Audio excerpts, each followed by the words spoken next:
my love. Today we are going to do Kapono and the Turtle. All right. Waipio Valley, known as the Valley of the Kings, was considered by the ancient Hawaiians to be the most beautiful valley in all of Hawaii. Kings and princes were born and raised here. Fish and food were plentiful. There it is. Waipio can be a calm and peaceful place with the sparkling streams and the waving trees. The hot and sunny days can be spent swimming in the river, napping in the sand, or fishing along the coast.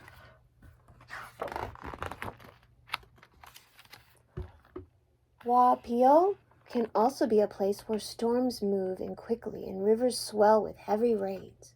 The high winds blow down banana trees, the ocean waves are like mountains, and all the valley walls are alive with waterfalls.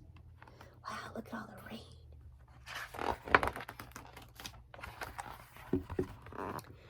It was just after one of these storms when Kapono and Paki went to pick opia along the rocky shore. There was debris everywhere washed up on the high surf. Just as they were heading back, the boys noticed a movement. Wildly flying flippers alerted them to a sea turtle wedged between the rocks. It took them a little while to move the large stones. There he is. Oh, he's crying. They finally got the turtle free and carried him to the sandy beach where he could easily return to the sea.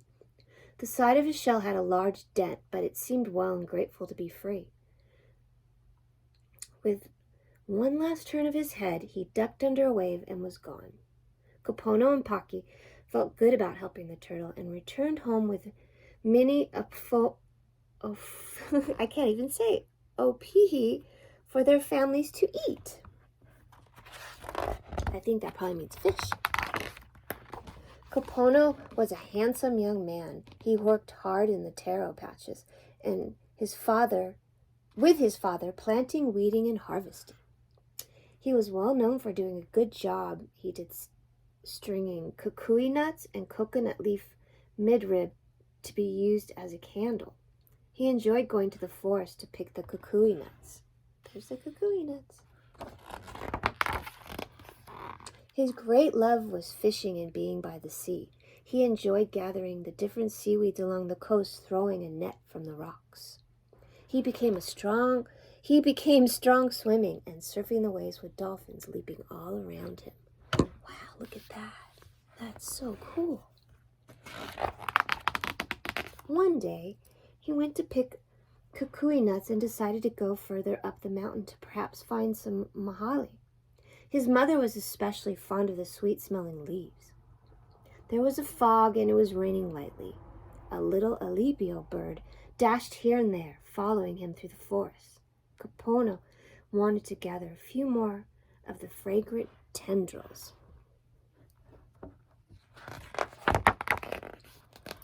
And then he looked up and saw it, the tallest and straightest koa tree he had ever seen. He knew it would make a perfect canoe. There it is.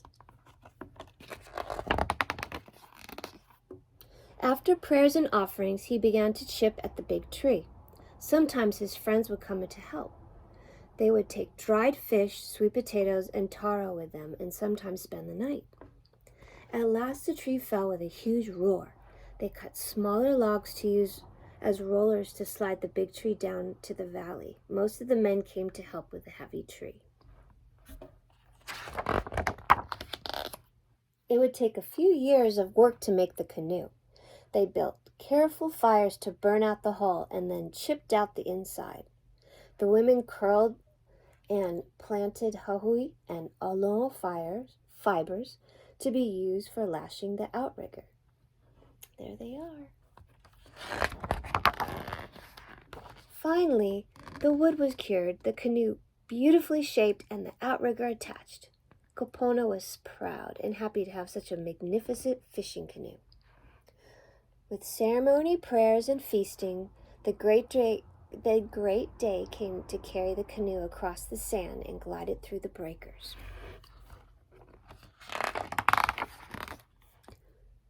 Kapono fished often. He especially loved the shimmering colors of the mahi-mahi as he pulled them into his canoe. There's a mahi-mahi. He loved to eat ahi and ono and uula when he got lucky. Oh, look at that. He fed not only his family, but gave fish to many families in Wapui Valley. Past Wapui is another large valley called Waiamunu. Kapono enjoyed fishing trips to this area.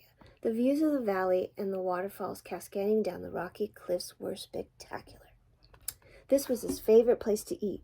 As a young boy making kukui nut candles, he had also become known for his inamona. This is crushed, roasted kukui nuts mixed with rock salt and some other spices. He would cut some fish into small pieces and mix it with the unuma to make poke. Of course, he always had a container of poi and a gourd full of fresh drinking water. There it is. There's his water, and there's his poi. It was on one of these fishing trips when Kapono was by himself far from the coast of Waiamunu when the wind began to blow. Suddenly, there were dark clouds across the horizon. The waves grew large, and the rain was blowing sideways. Kapono secured some of the items in the canoe and began to paddle towards the beach at Waiamunu. Waves were crashing over him, and he had to stop to bail water out with a gourd so the canoe wouldn't sink. Ooh, it's getting scary. He couldn't make very much progress, and slowly his beautiful canoe began to get heavy with the weight of the water. He lost his paddle, and the canoe was at the mercy of the thrashing waves. In a heartbreaking moment, he felt the canoe slip under the water. He was alone, scared, and it was getting dark. It would be dangerous to try to swim ashore with the waves crashing on the beach. He wondered if he could ride out the storm floating on the ocean all night. Oh, no. Then he felt something brush against him. He prayed it wasn't a shark. Again, it came, swirling the water nearby. Kapono prayed again and stayed perfectly still, hoping it would go away. Oh, it is a shark. Suddenly, he felt something come up beneath him. It was a turtle. He held on the edge of the giant shell. Slowly, the turtle began to swim in the direction of Waipio. It swam all night through the thrashing waves, and Kapono held on tight. He was cold and tired and hungry. A bright splash of color shot across the sky. They were just off the beach of Waipo Valley. The storm had subsided, and the turtle carried Kapono right up to the gray sand beach. Wow.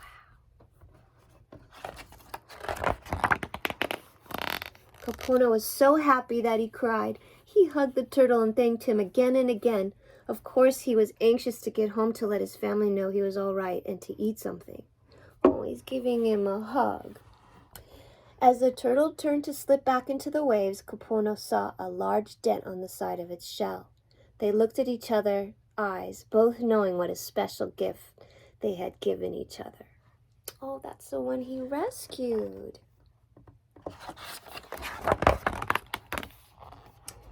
Everyone had been worried about Kapono since he had not returned home when the big storm had moved in. When he returned, they were happy and joyful and planned a big feast. Look at that big feast. The beautiful canoe was washed up on the beach at Waiamo Valley. Of course, the outrigger had been broken, but it was easy to replace. Kapono continued to fish. He always felt safe out in the ocean, and every time he saw a turtle, he would throw a generous piece of seaweed and watch with a warm smile as the turtle ate. The end. Oh, I loved it. Did you love it? Mwah!